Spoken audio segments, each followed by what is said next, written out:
Grant, if Republicans had abused Democrat nominees in the fashion that Republican nominees have been abused, I would absolutely call them out for using this option as a way to get around this. But remember, this goes back to, and you and I have talked about this, and it's not just jurist nominees either. It's not just people like Robert Bork.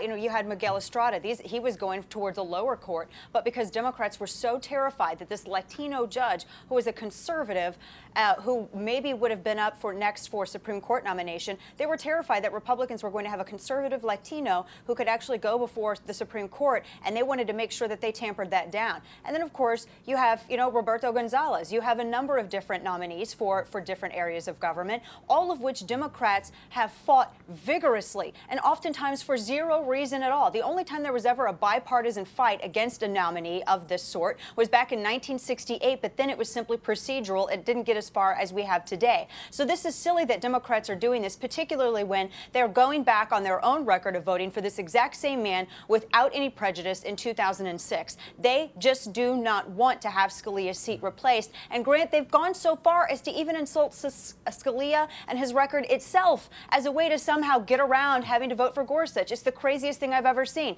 This is a bad fight for them, and it's setting up a showdown for if Ruth Bader Ginsburg goes, if Breyer goes, if any of these justices retire, or heaven forbid something worse happen. But that's what we're facing here, because these are the people with whom we have to work with. And Grant, they're proving to the American people they don't want to work. Yeah, and it's a very, very dangerous game the Democrats are playing, because it's not just all of the American people, but specifically gun owners in America that put Donald Trump into power. And now we know how important Judge Neil Gorsuch is. There are 11 swing states, 11 senators up for re-election.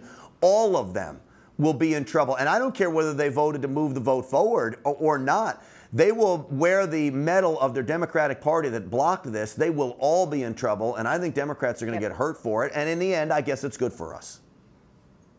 Absolutely. Democrats in the Capitol right now, today, and I want this to be really widely known, Democrats have chosen to filibuster your Second Amendment rights. Will you let that stand?